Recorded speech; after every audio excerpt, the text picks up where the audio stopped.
Guys, welcome to the Mega Agent Collective podcast. I'm Nicki Connor, one of your hosts, and today I have my business partner Christen as my guest again.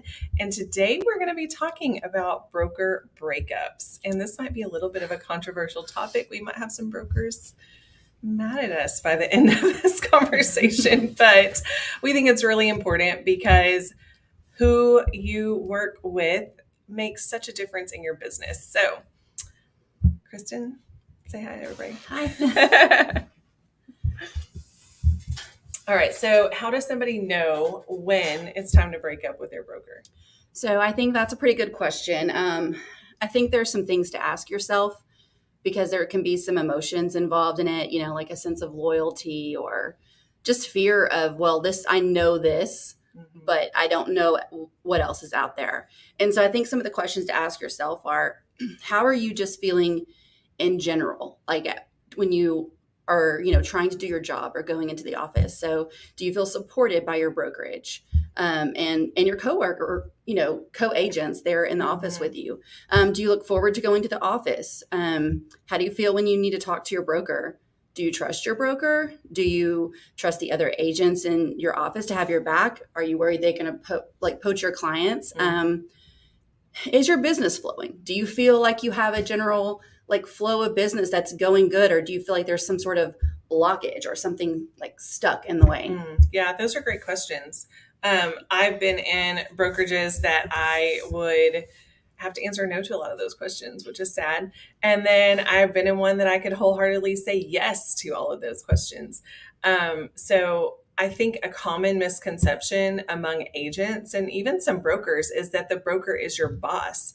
And that's really not true, because a broker is there to support you and help you have a successful business.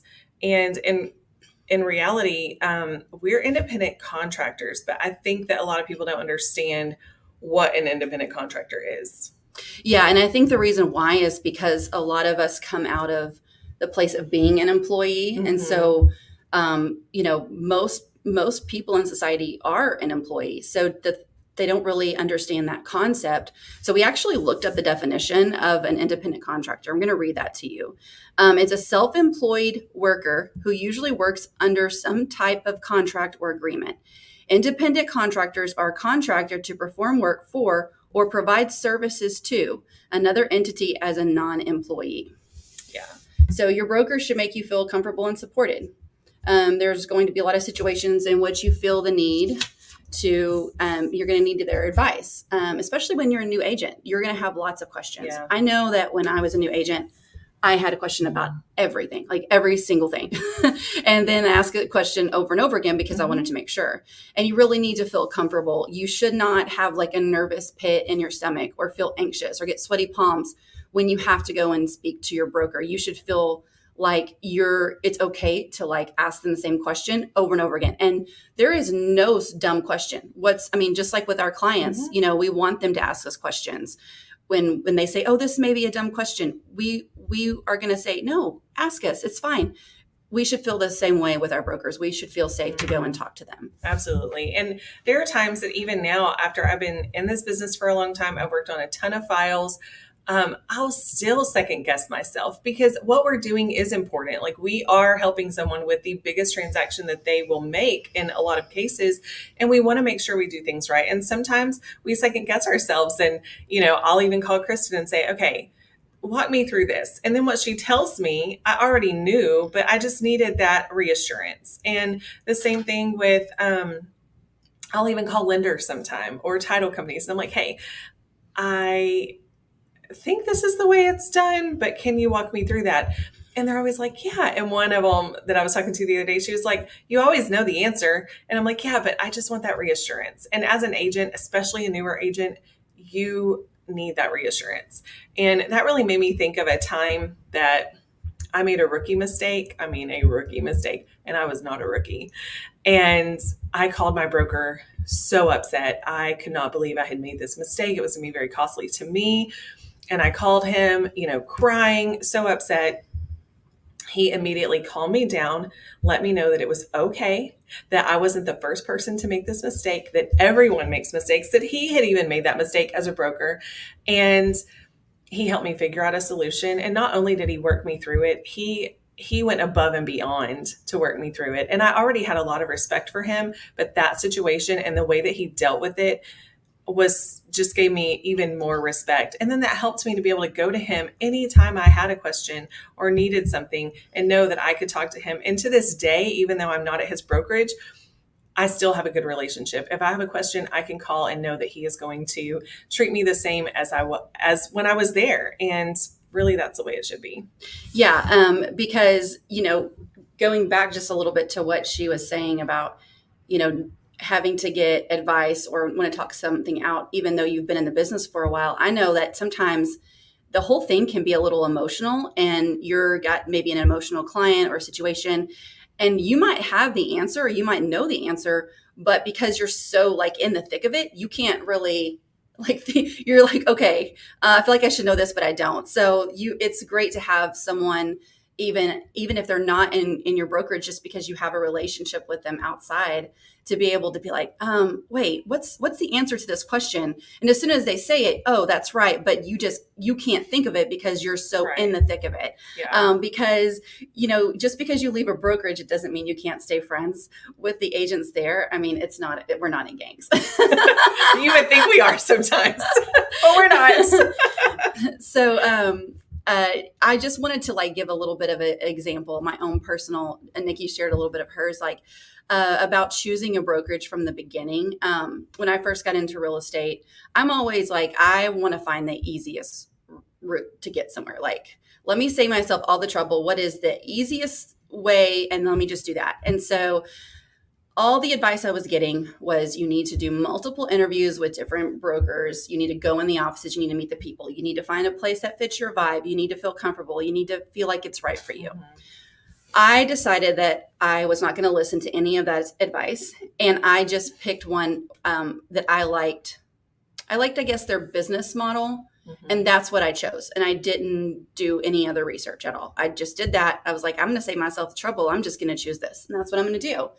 Well, 6 weeks of crying almost every single day, tears of frustration because, we talked about your business needing to flow. This example for me was my business was not flowing. I actually had a buyer pre-qualified that wanted to look at houses who I was showing them. I figured out that much, didn't know how to do anything else. So if they wanted to put an offer, I didn't know what to do. I had someone who wanted to list property. I didn't even know how to put something in our MLS. And so the brokerage that I chose, one of the reasons why is because the training was really good, and their training was really good. And I was going to all the classes, but what I needed was someone to sit down and walk me through step by step by step. Well, that was something they said they would offer, but it just wasn't happening for me. I don't know why, but it just wasn't. And not only that, but I just didn't fit in that. It was more of a bigger city type brokerage. I'm a small town girl. There was just a block. And so finally I called a friend in tears, complaining about it. And my friend was like, just call someone else. And he suggested I call a couple of other friends that I have were realtors and just ask questions. And that just opened me up to go to the next brokerage that I went to. Immediately, that block of my flow just opened up because I had someone who would just sit with me. There was my brokers, there were 2 of them. They were just a phone call away, immediately. Always one of them would sit down with me. But a lot of times I didn't even have to call them because the agents in the office were amazing. They would sit on the phone with me, go through the contract. They would sit down with me.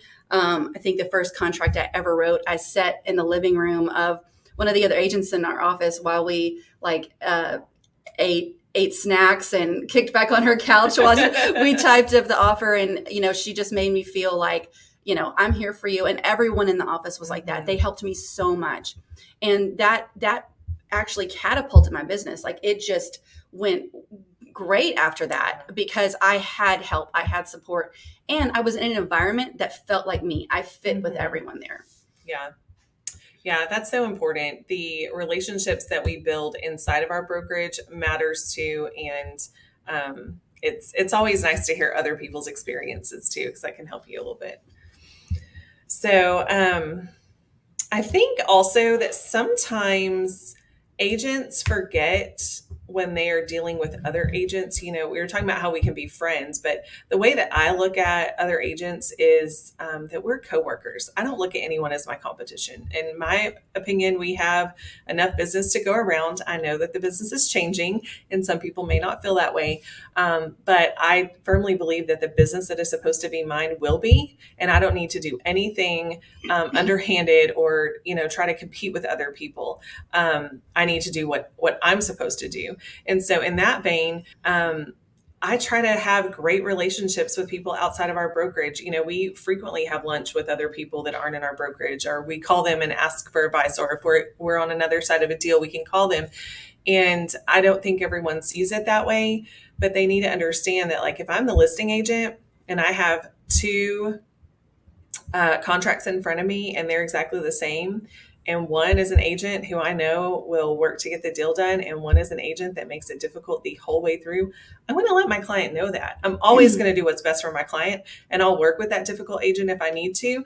But it's so important that you treat the other agents with respect and treat them with kindness, because it matters in the transaction. And also you're doing what's in the best interest for your own client by treating other agents with respect. Because I know if I were a buyer, I wouldn't want to work with an agent who I knew didn't have a good rapport with the other agents in their area. Yeah, and I think that's something that is kind of underrated. Like, people don't really think of how important that is. But you talked about, you get an offer on your listing and one's a difficult agent and one's not. It goes the same when you have a buyer that wants to put an offer in on a property or is very interested in a property. Mm-hmm. If that agent with it listed is difficult to work with, immediately you're thinking, because it's going to reflect on you too. Right. Because if you've been like, working with another agent on that same buyer, and you've been able to get information from them that's helpful for them to know where they want to move forward and all of these things, and things have been flowing, and all of a sudden you're like, I'm sorry, I don't have any more information. Like, this is all I have for you. Right. And they're like, they're not going to understand, well, how come you had so much information on these other homes, but not on this one? Because that's not an agent you can pick up the phone and have a chat with. Right. And figure out if this is going to be a good fit for your buyer. And so, I mean, that's just one aspect of it. Mm-hmm. But, I think that when you can still represent your buyer or seller very, very well, but still work as a team with the other side, because ultimately everyone has the same goal. You, the other agent, the buyer, the seller, the lender, the title company, everyone wants to get this deal closed. And the better that everyone can work together as a team to say, okay, what can we do? Because at the end of the day, the buyer and the seller can both walk away happy. Right. It doesn't have to be only one person wins. Right. It's not about winning. It's winning when both people feel good about the transaction. Right. Both people got what they wanted, and someone sells a home and someone gets a new home. Yeah. So that's our ultimate goal. And we need to remember that it's not about winning. It's not about being right. It's about our clients being served well and to be happy in the end. Yeah, for sure.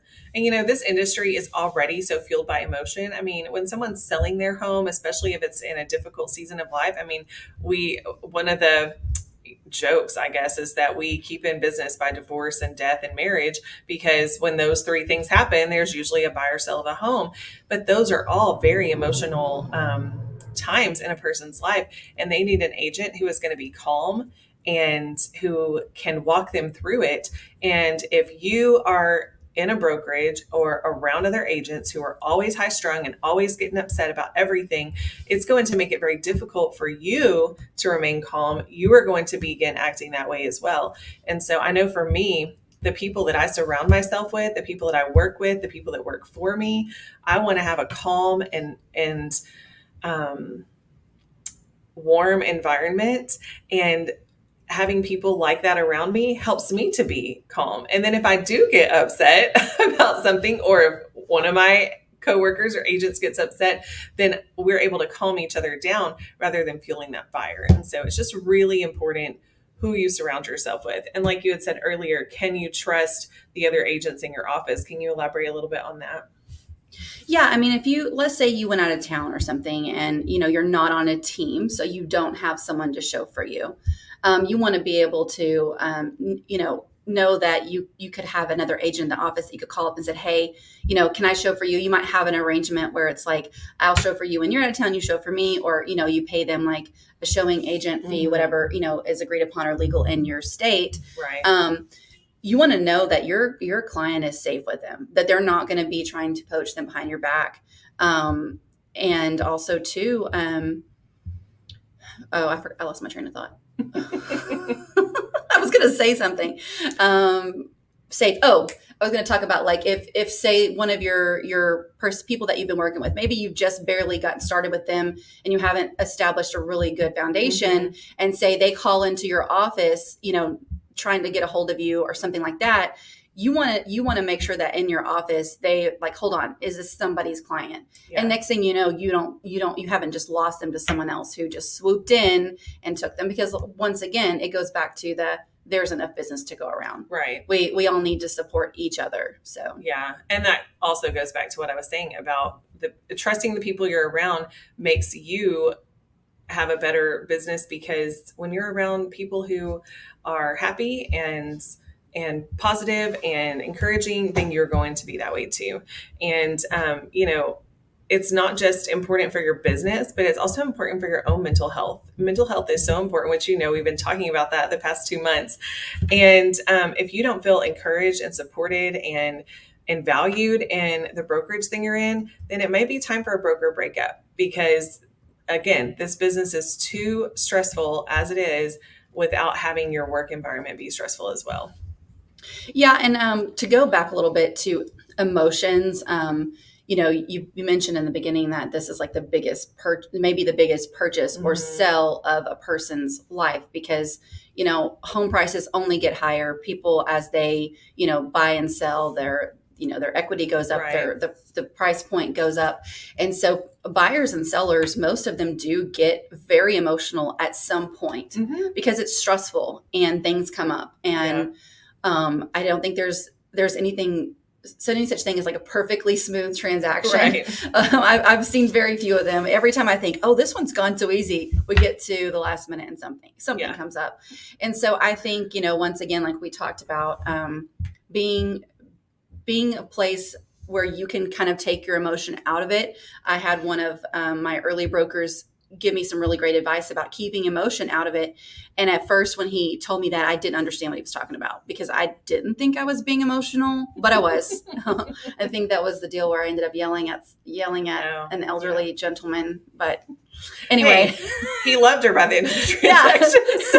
He was a huge fan by the end, but it took a while for me to realize what he meant about taking my own emotions, because and that goes back to your own mental health. The more centered you are, the more healthy you are, it's easier not to get caught up in other people's emotions. Right. Because when they're having emotions, it can be easy to get caught up in it. And then so it definitely helps because some of the moments where I've got caught up in my emotions and, stomp my foot or, wanted to call someone a really bad name to their face, but didn't. So I hung up the phone and yelled it into the office. Then, it's nice to have someone there with me in my office, or, a teammate or co-agent, to be like, okay, deep breath. I know that you're upset, but let's take a moment, because, you don't need that. You need to be able to keep your head. You need to be level-headed, keep your head in the game, and be the best for your client. And being emotional never serves them well. Yeah. That when you can help them with their emotions, because you're steady and straight, when you can take and block off their emotions, then go and do your job, which is be that person in between them and the deal. And you can go and handle the deal without their bringing their and your emotions into it.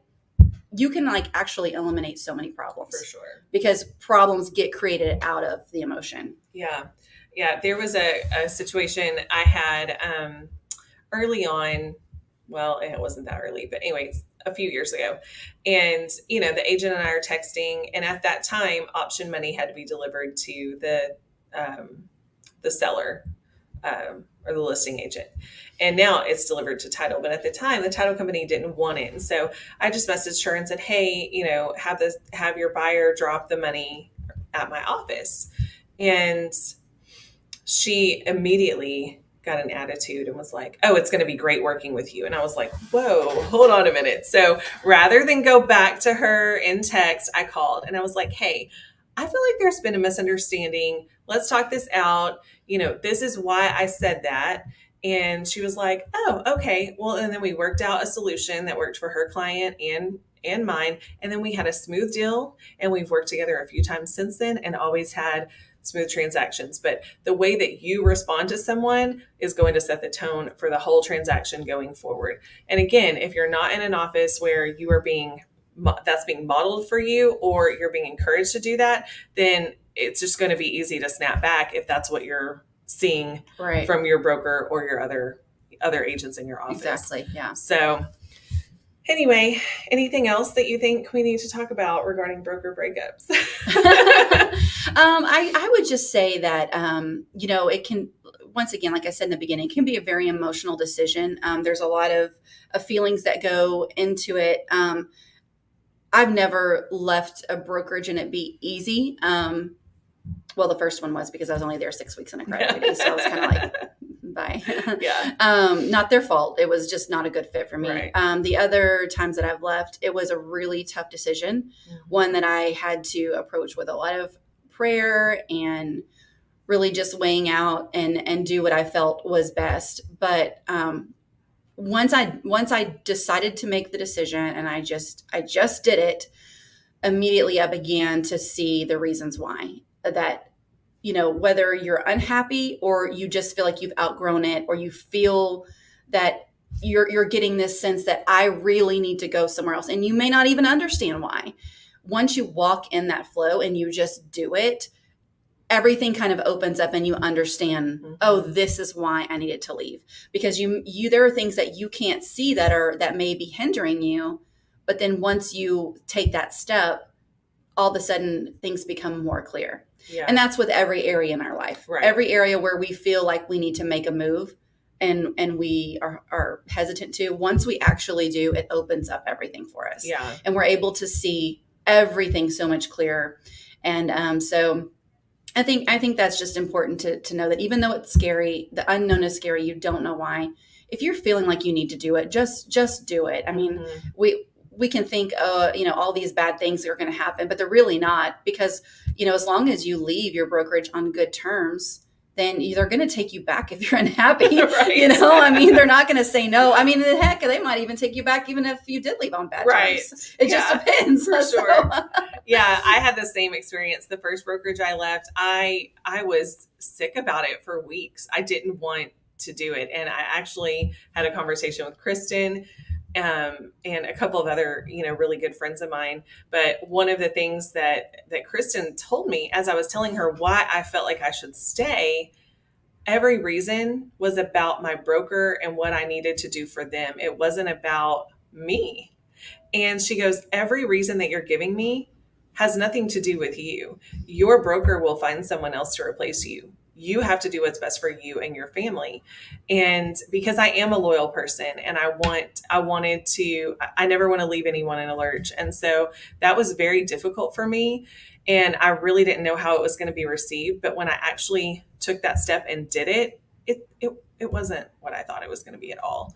And my broker was very gracious and kind, and we worked out an exit plan for me, and it worked very well. And then the second time, that was probably the hardest one. Yeah, there was a lot of emotions involved in that with everyone, and it was right, it was because difficult. We have, and still, like I said, we have a lot of respect for that broker, and we still have a good relationship with them. But they understood that what we needed and what we were doing, we needed to go on. But we had multiple conversations and actually probably talked about it for 4 months before we actually did it. And the day that we announced our move to EXP, we cried because we really, it wasn't an easy thing. We were happy there, but we knew God was calling us to do something else. So anyway, with that being said, I think that we would be doing you guys a disservice if you don't know about the brokerage that we're currently with. So we made the move to EXP about a year and a half ago now. Yeah, coming up on a year and a half. And so I want to tell you just a little bit about that. I'll let Kristen go first and tell you what drew her to our brokerage, and then I'll tell you, and then we'll let you go.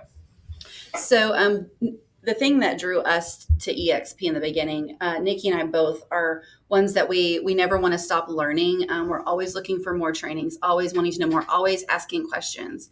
And I felt like, where we were currently, we had kind of like boxed ourselves in. There were so many more questions we had, so many more things that we wanted to know. So we were looking to broaden that outside of our own market area and even our state. I followed lots of agents outside of my state just to see what they were doing and in terms of marketing and just different ideas. And so that was one of the things is I realized with EXP, it being an international brokerage, I mean, just there's no limit to everyone who's out there that you can learn from and ask questions. Then the other thing was, being self-employed, being an independent contractor. Right. We don't have things like really retirement funds and things like that, 401k. Right. And so I loved the fact that we could be, part owners in the company and we could have the stock options. That really interested me. That's something that I could choose to put more into or just let it slowly accumulate and just, be saving for me for, the long run. Right. Another thing too, is our brokerage does have, a health insurance. And that's something that is, because it is a big brokerage, an international brokerage, that we have that option. And I know that's really important to a lot of people, especially because, there are agents who keep one of their spouses employed with a company just for the health, right. The health insurance. And, you're kind of having to tie up part of your life where could be more free to go to join you in the business or to do something else. So that's another great option as well. And mostly too, once we started doing the research in it, I actually, fell in love with our upline because I didn't even know that was a thing. That wasn't something I was looking into. Right. But we had amazing upline that was just so helpful and supportive. I mean, there was just the answer to everything we were looking for. I mean, not that we hadn't had support before, but it was like a whole nother level. Right. And they only have the ability to do that because of the way that EXP is set up. Right. And so EXP, we have a sponsor that we join under. So that's a cool thing. Like, you could be a brand new agent and have a sponsor. So like our sponsors are in Nevada and Kansas City. I always want to call it Kentucky, but it's Kansas City. Right. I think that's where she's at. I think so. Sorry if that's not. I don't think she doesn't live in Kansas City, but she's somewhere in Kansas. There you go. But is Kansas City in Kansas? No, Kansas City's in Missouri. So she's in Kansas. She's not in Kansas City. Okay. Now that we figured that out. I'm not great with geography. Me either.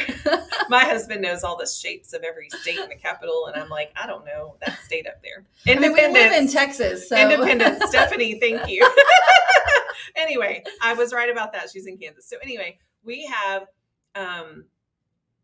mentors or sponsors in other states that brought us into the company. Yet we also have our brokers, state brokers here in Texas. And if we were a brand new agent, EXP would also assign us a mentor to help us with all the things in our state. So that's what I love is that I have friends all over the country. So if I have a friend wanting to get into real estate in California or Tennessee, they can join me, have training and things from me, but then also have, people right there locally in their area to help them and support them. And I also loved the mentorship program. We had been working with our broker to try to figure out some sort of way because we had new agents coming to us, asking us for help, and we want to help them. But as top producers, we were just a little too busy, working, we had to manage our time. And so instead of having to create our own program, EXP has a mentorship program. So for a new agent coming in, that's a ton of training. So that was really appealing to me. And there's several ways to earn an income with EXP. So you can earn income from the agents that you bring on to the brokerage. And then we have monthly income that comes in. At first, I was like, where are these checks coming from? I didn't even know what it was. And it took me a minute to figure out why we were getting these extra checks. But which was one of the other draws to the company is we're always looking for multiple streams of income. And this company does provide that. Yeah. This brokerage does. So, yeah. So another thing too, I recently just found this out. I knew that the Houston area was growing. So if you are, in the Houston area with our brokerage, they've just grown so much. They actually had to double their staff. I was told one of our agents here in our office, Melissa, she went to an EXP training in Houston with Wow. the Texas broker last Yes. week, and Yeah. she just loved it. It was phenomenal. She said she's super excited. They are going to be bringing so many things to the Houston area. So if you live within, driving distance to that, and that's something that interests you, it's something that's going to be happening a lot more. And I'm excited to be able to start joining some of those things as well. Yeah, for sure. So anyway, that is our talk on broker breakups. If you are interested in talking with us about what EXP has to offer, or even if you're thinking of a broker breakup and you just need someone to walk you through it, the great thing about both of us, that sounded kind of conceited, but I just mean that the two of us are not ever going to try to force someone or coerce someone to come to our brokerage and to work with us. We want people to come who feel like this is a good fit for them. So there have been times where we've interviewed agents and we'll tell them, hey, this other brokerage, here's some other options for you. We'll help guide you to the brokerage that is going to be best for you. So if you need someone that's unbiased to talk to, feel free to book a call. I'm going to put my my Acuity calendar in the comments of this podcast. You can also find me at Nicki Connor or Christen English on Facebook, and just let us know if you have any questions or you want to have a personal discussion about your brokerage with us. So thanks for tuning in, and we'll see you next month.